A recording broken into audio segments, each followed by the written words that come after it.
Welcome to Shovelware Diggers. Our dig team is currently excavating the Softkey Shareware 2000 hit games 2CD collection. You can find a link in the video description listing the entire directory structure of this archive. It's week 250, and as usual with every 50 weeks I'll be joining the digs today, and I should also note that this is going to be the last Shovelware Diggers video of the year, and the videos will resume again at the start of January. For more information on how to join the dig team, simply follow the Patreon link in the video description. Now, without further ado, let's get to it. First up, Saint of Streets has dug up WINGAMES /WC/fish@21. Okay, for some reason this is making me think this is going to be like a combination of fish with blackjack. Like, I'm probably way off on that, but got VBX, DLL, file80.diz, couple text files, and the executable, which is fairly sizable. Well, let's see what we got here. File80.diz. Fizz Hatchery, so not Fish Hatchery, but Fizz Hatchery, is the new game. The new game. The one and only new game, brought to you by Jonco. In this game, you are yourself, the head of a fish hatchery. The object of the game is to make more than $1 million. To achieve this, you must buy and sell fish, hire workers, and basically run the company. Well, yeah, if you're the head of a fish hatchery, that is what you would do. And it's a fun game with fun graphics and easy controls. Have fun.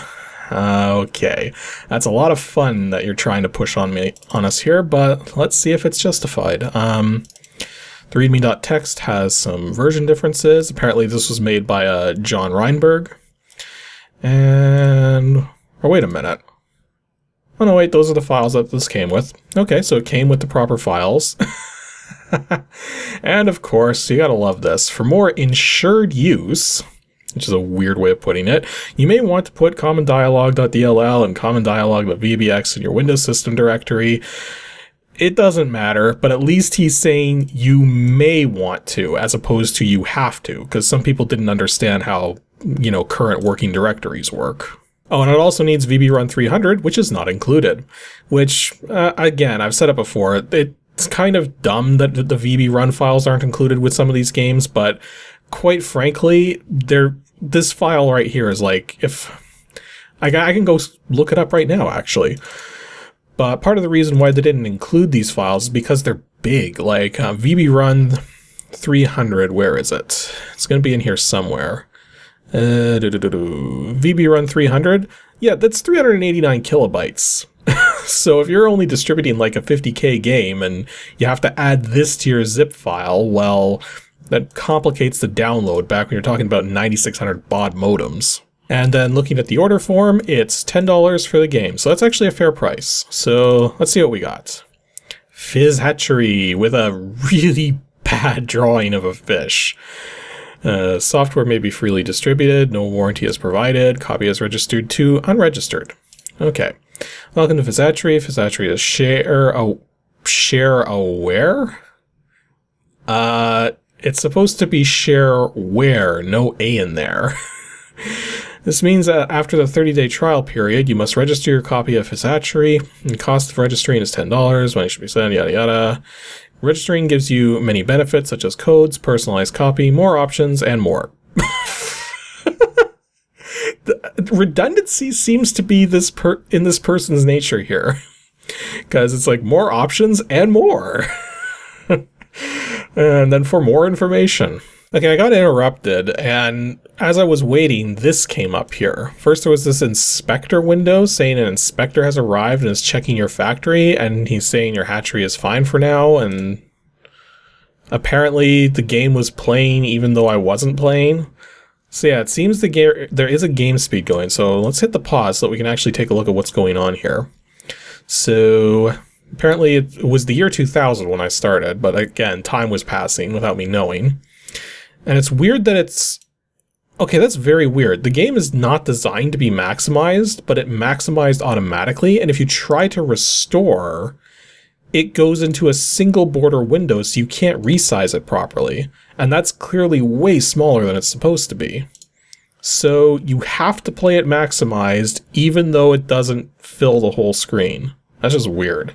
Anyway, so it's the year 2001. We got $10,071. We got 2,200 fish, 10 workers. So this basically looks like it's going to be just a sort of manage the numbers sort of game. So we can buy more fish, hire more workers, sell our fish, or office plan. So it looks like there's like certain buildings we don't have yet. Like maybe that's what the office plan is for. Good morning, sir. What do you wish to do today?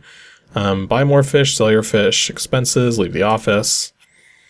So money spent each year is currently $100. It's the year 2001. Money spent on fish treatment is $99. Wages for each worker is $10. Okay. And then, okay, and you can click on the buildings too to actually do stuff. So welcome to workers personnel. What can I do for you today? Like there's probably some magic number of how this all balances out. Maybe it says in the help. Yeah, the help just gives sort of just basic info here. Like it's saying that there's a ratio in terms of the health of the fish, but other than that, doesn't really give a lot. So, I don't know, let's just buy more fish. So it's currently got 2 sellers going right now. One of them is selling 200 per 20 fish, so $200 per 20 fish. The other one's 600 per 20. We can place a bid. I don't know what that does. Oh, I guess bidding enough times brought it down to 100? Wow. How many sets of 20 fish do you want to buy for $100 each? Let's do 10. Or, wait, 10. Not 1,000, 10. Okay. So that got us a couple hundred more fish. I guess maybe we'll hire a couple extra workers. Just a couple. Now, I don't understand why this needs to be a speed-based game. Like, now we can turn the game speed to slow, but it's like, what happens now? Like, nothing's really changing. So you can't advance it. Like, it feels like it's supposed to be a turn-based game, but yet is playing real-time like a SimCity game. But it's still like turn-based? I don't get it.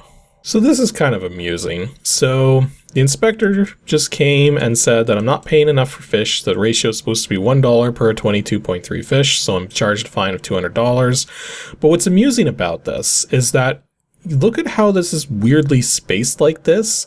And it almost seems to me like because the game was clearly designed for 640 by 480 and doesn't seem to recognize that resolutions might be different, the person who wrote this, instead of like creating like a proper dialogue box for this, is just using a standard dialogue box, calculated out how many spaces he has to put in order to get to the next line.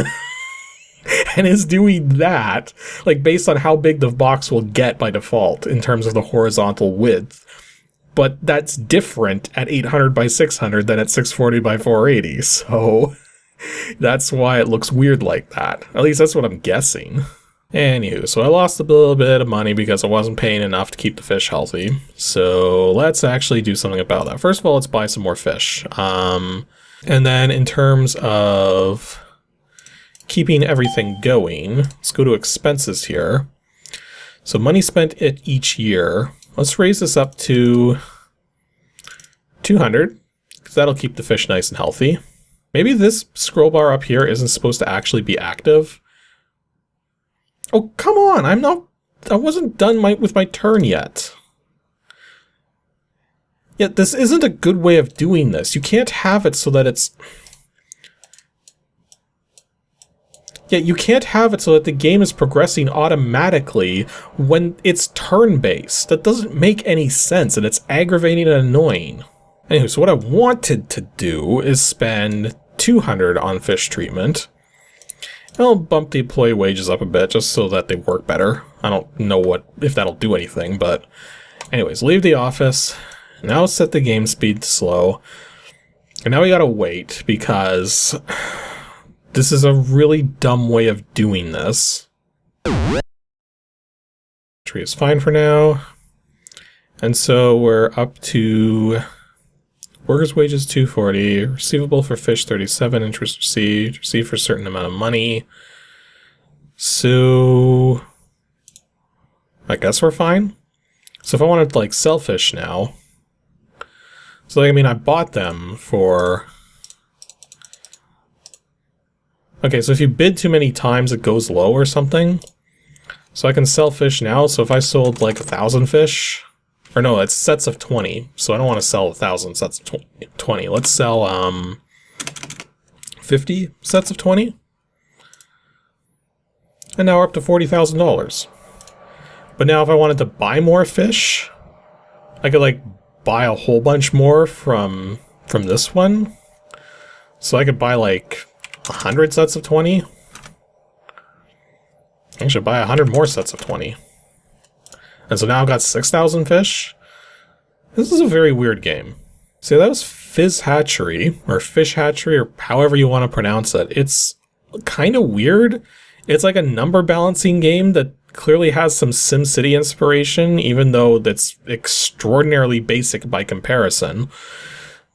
Like, I don't think it's worth $10. This feels more like a freeware game, really, just because of how little there actually is to do. It's just basically balancing the numbers every turn and then having the turns proceed automatically.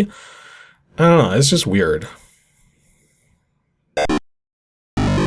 Next up, Troy Bowman has dug up WINGAMES /WC/crowd. Why do I have a bad feeling this is going to be nothing more than a sound effect simulating thing? Anyways, crowd. We got a VBX file that takes up most of the space and an executable that's 6.78 kilobytes big. Oh boy. Crowd pleaser. This is literally just going to make sound effects. Ooh. Ooh. Wow.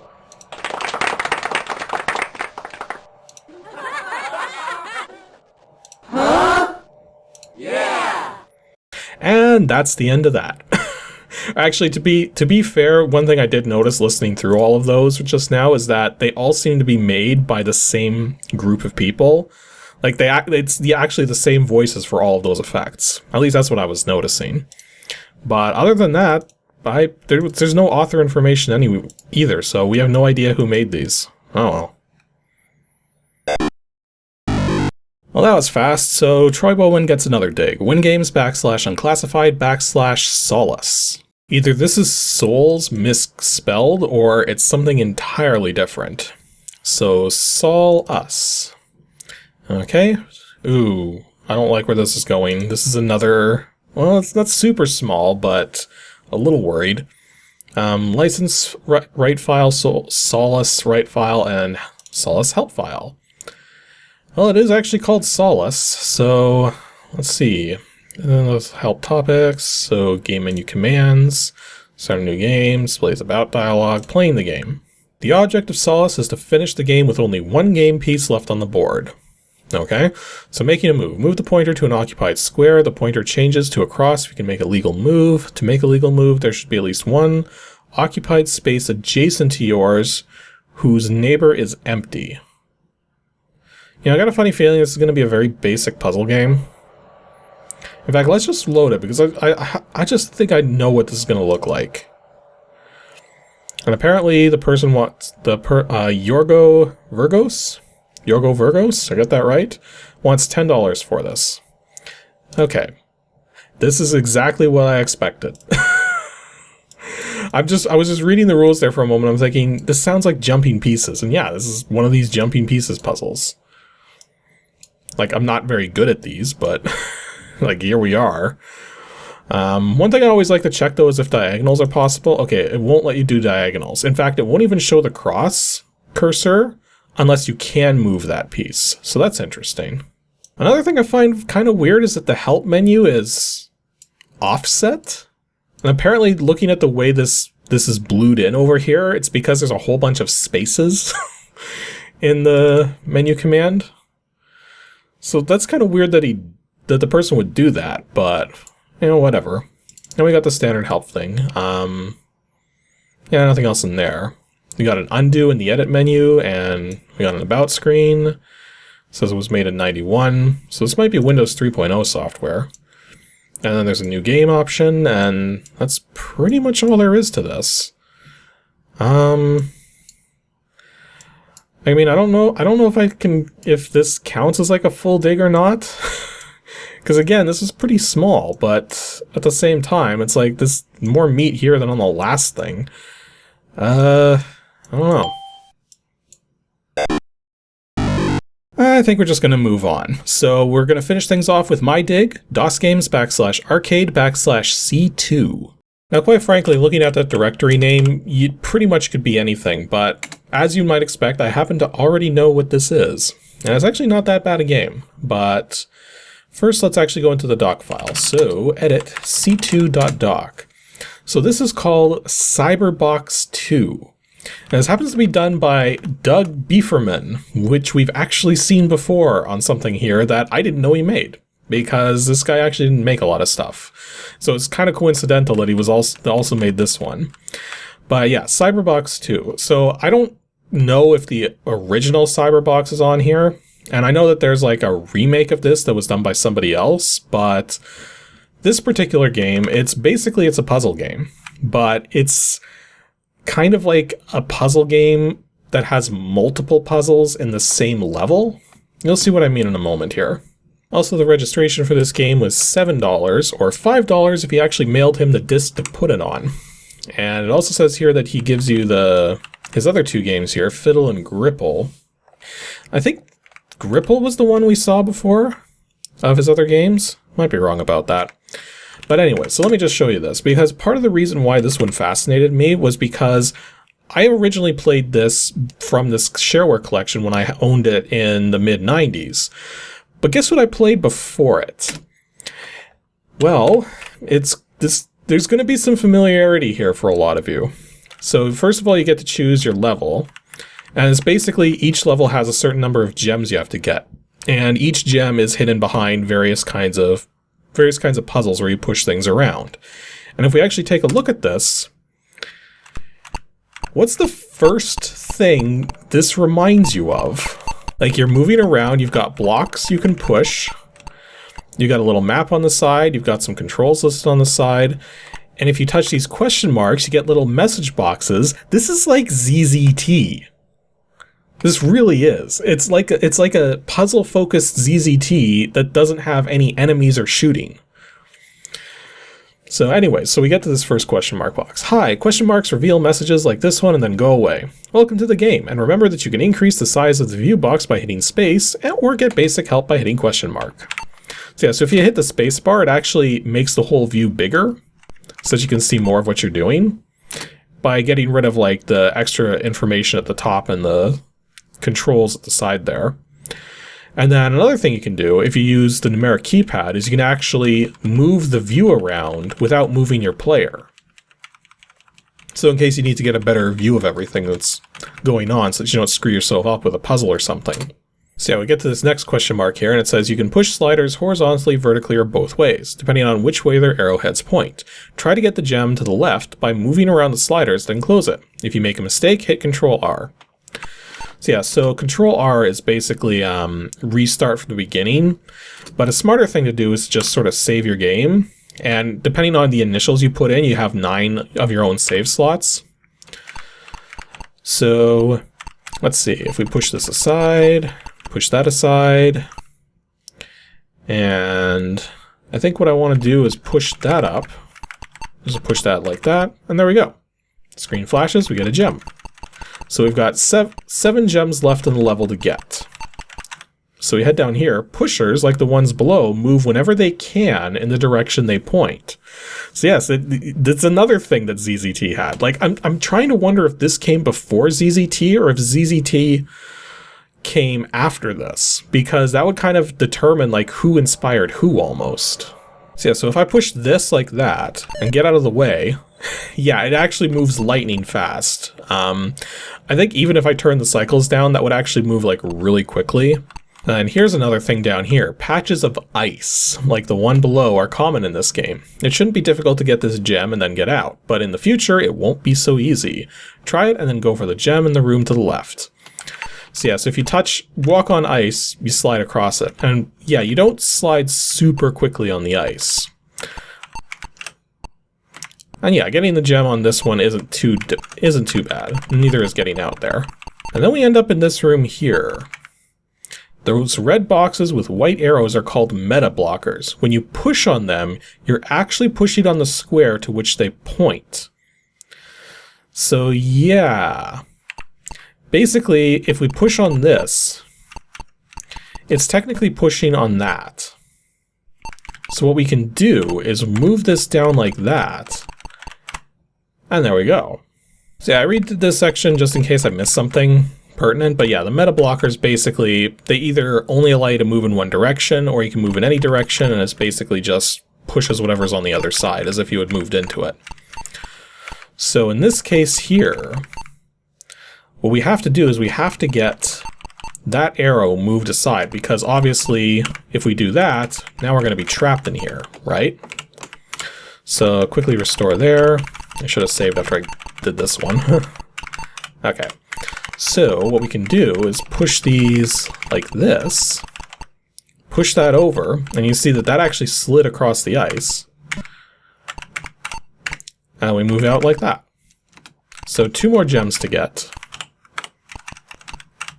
Selectors, like the one above, only move when you push another box into them. Yeah, so these things here, I can't push this, but if I push into it with something, I can. So the trick here is that we have to move these out of the way. But how are we going to do that? So push it like that, push another one down, push it like that, push another one down. And yeah, just like in ZZT and even Megazooks, which came later than both of these games, you can push multiple things at a time. So it's not like a Sokoban game where you can only push stuff if there's blank space in front of it. You can't push 2 boxes at a time in that game.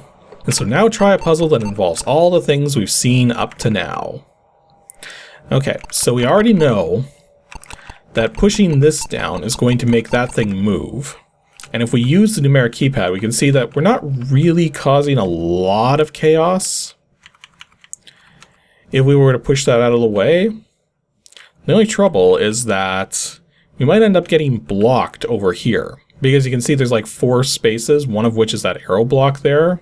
Actually, here's a pertinent question. Do the pushers push these things? Oh yeah, they do. And as said, that's pretty much exactly what happened there, is that... Well, actually, no, I can actually get the gem now, because what I can do is push this across the ice, move across like that. Okay, there we go. It says here you should now have all 8 gems from this level. Go to the exit sign to win the level. It's pretty close. So the exit sign is... Oh, it's right over there. And then... There we go.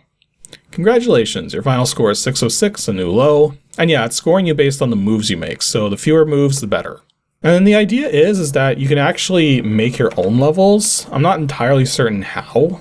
Like, I'm not sure if there's like a level editor or if you have to do it with like a text editor or something, but... So yeah, that was Cyberbox 2. It very much feels like this is like a kind of precursor to ZZT almost. Which is kind of a weird thing to conceptualize, but at the same time, it's like you see where I'm coming from with this, right? Like we're pushing things at multiples and getting stuck trying to figure out puzzles. Because that happens. And then you've got these walls you can move through. You've got notes that you can look up. Like this one's telling me I'm on my own. You got status bars and everything. Like this, it feels like either ZZT inspired this or this inspired ZZT. And either way, this was only a $7 game. So all things considered, if you like puzzle type games and want like level-based structures to them for collecting like gems and stuff, basically, if you like playing ZZT, you'll probably like this to some extent.